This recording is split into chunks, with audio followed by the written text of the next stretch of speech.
Dit is vir my so lekker om vanoggend met Wandile Sihlobo, hy is die hoof-ekonoom by Agbiz te gesels. Wandile, welcome to Grootplaas. Thanks for having me on. I wish I could be with you guys in the studio. Wandile, you are involved at the Africa Agri Tech-konferensie. What can we expect? What is your involvement? I mean, this is an exciting conference that organized by Brand Republic and the other partners. And they haven't had this in quite a long time. Throughout COVID. They had to put it back on the ban. But right now, I mean, the conversation is all about what new technologies are coming to the sector. Absolutely. And what new insights can we derive from these technologies, data and everything, and how can that be better utilized in unlocking finances and driving productivity in South Africa's agricultural sector and indeed the broader continent, which is why you hear the colleagues talking about ag, finance, and tech. Yes. It's really the combination of that for the growth of the Africa's agricultural sector. And when we look at the economy, I mean, there's so much stuff that drives the economy. I mean, it's like a wheel that keeps on turning. And you can't miss the fact that technology plays such a big role in keeping that wheel going, right? Am I right? No, I mean, absolutely. You just look, for example, in South Africa's agricultural sector. Think back from 1994 up until today and say, how much progress have we seen in the sector? The sector has more than doubled in value and in volume terms. But then this is where the crux of the point that you're mentioning becomes important, because then you try to understand, to say what has been driving this progress. Yes. And at the heart of it, it's technology, both mechanical as well as biological, better seeds, better genetics, better crop protection technologies that are coming out. So all of these have been really good for driving our productivity in South Africa's agriculture. Now, I'm very interested in the future role of agriculture marketplaces. Can you maybe tell us a bit more about that? I mean, the future is only just exciting because there's so much that is being developed year by year, month by month. We see new technologies that are coming into place, and that makes it also very difficult to predict. But one thing I can say is that in this environment where we're seeing climate change increasingly playing a huge role, we're seeing an increased pressure for people to make sure that there's broader participation of everyone in agricultural community. Then this means then that technology will have to come to play a part to say, how does tech get to assist farmers on better planning, insights and data that will be deriving from technology, as well as then to say, how can we use that data to reduce the costs so that farmers can stay afloat and continue with their business, but also using technology to say, how do you join the sector, not as a farmer, but as a service provider. Yes. So I see tech and I see opportunities and I feel good about where we're going. And can you maybe give us a few teasers on what type of topics are you going to be talking about? Because you are one of the experts in the economy field. I mean, my topic will be less exciting than the others. Don't say that. I'll be talking more about the data-related gaps, where I'll be looking at South Africa's agricultural economy and saying, looking back into the 80s up until today, what have we been missing when we are calculating the fortunes of the farm economy in South Africa? And now that we have all of this technology to extract data in real time, what improvements can we make? And at the end, it's not just for completing statistics, it's to say, how can we then take that statistics and make sure that it informs policy that will be conducive for agricultural economy? And that's the point where Johan Kirsten of Stellenbosch University will actually take it there and join in on what I would have said about the data and talk more about policy. According to you, what are some of the key topics and trends internationally where agriculture advances are concerned? I mean, some of the important things that we see a lot of focus on is really around genetics, because we all understand now that climate change is causing a lot of havoc. Yes. Is to say then in genetics, what should be happening on a better breeding of seeds. That's the other area that we see a focus on. But in the developed world, we also see people that have struggled a lot during COVID, particularly with finding labor in their field, and then automation is taking place on that. And I think in the African continent, it will take a while because we still view agriculture as an important sector for creating jobs. So automation is not going to be taking a faster pace like what we anticipate somewhere in the developed world. So for me, those are some of the important things: genetic improvements as well as automation in other areas to ensure that the supply chains are functioning optimally. Wandile, just keep that thought. We are just going to a break quickly. Ons is nou terug. Ek gesels steeds met Wandile Sihlobo en hy is die hoof-ekonoom van Agbiz. Wandile, a conference like this, like the Africa Agri Tech-konferensie, I think the wonderful thing, and I've mentioned it also before in previous programs, is it's such a great opportunity with where skilled people with knowledge in the field and also people who are passionate about the role that technology plays in farming, when they can come together and share ideas. Are you excited to be part of a group like that?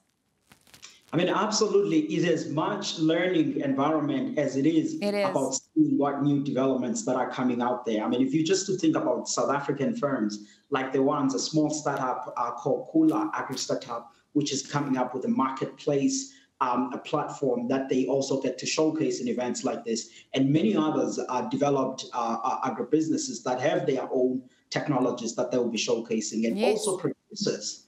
Farmers, because at the end of the day, they get to be the users of this information. Students also get to attend some of these sessions. So it's an exciting information exchange, but also a glimpse into what is coming out in the tech space. Absolutely. I think that's so exciting. I want to hear from you. What do you think the future of agriculture will look like if we don't embrace technology? I mean, we do not have a better tomorrow if we don't embrace technology. Because in South Africa, like I was saying, we have a sector today compared to 1994 as a baseline, which has more than doubled in value and in volume terms. And at the core of that is driving productivity through technology. With now unpredictability presented by climate change, the only thing that is going to assist us to get more yields by growing less area, but also to have better predictive system of weather and other crop diseases is actually technology. So it is part and parcel of the growth of tomorrow, and we have to invest in it. And I must close it by saying, by tech, we don't only mean only mechanical side, but also biological, which is quite important when we think about of agriculture. I can't let this opportunity go by while I'm talking to you. At the moment, what are some of the biggest economic factors that plays a role in agriculture at the moment? I mean, right now in South Africa's agriculture, big things that we see is around logistics. That's where the constraints are, but we're already having good conversations with the likes of Transnet and the others, which is why even if you were to look at the 2022 agricultural exports in South Africa, we reached a record $12.8 billion. This is a second coming from last year's 2021 record of 12.4. But I think improvements in those side of the logistics will do good for us. And of course, we worry a lot about climate change and the difficulties that it presents to us as South Africa's agriculture, and indeed Southern Africa. And then on the other side of the coin, what do you think are some of the biggest challenges or some of the biggest concerns when it comes to things that will directly affect the economy in our country at the moment? I mean, the one big thing on South Africa's economy that is a constraint at the moment is the power, of course, the energy crisis. But I mean, of course, there are also interventions that are being made at a sectoral level, which is the energy task team, which we are part of. And we presented the interventions to the portfolio committee in the last week of February 2023. So there are interventions that are being made to assist the sector. But broadly for our society, I think there's no more urgent issue than the energy crisis, and you follow that up with the water and then the expansion of export markets. For me, those are some of the three important things that I would say this year. If you are a policymaker, you have to actually focus on those to be able to make a difference for the sector. To end off, I want to come back to the conference. when we look at the role that a conference like this, like the Africa Agri Tech-konferensie plays, do you think that the goal, what do you think the goal is? I mean, if we look, it's a yearly conference. What do you think the ultimate goal is when a group of people with as much knowledge as you guys have, what would you like to come out of a conference like this in the general public, in the bigger South African picture?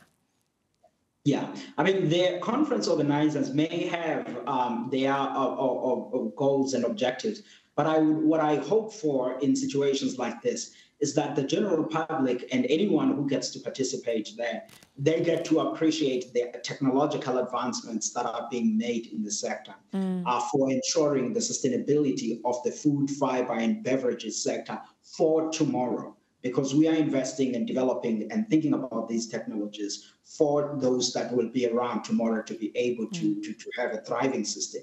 And of course, secondly, you want also to outline the opportunities at which people can tap in. And you also want to make sure that agriculture is not a silo industry and tech is not a silo industry, because technology has to enable the productive sectors of the economy to deliver better. So it is the engine in that delivery, and financing is also part of those engines. So it's merging those worlds, but all of this for the sustainability of the food and fiber and beverages sector going forward.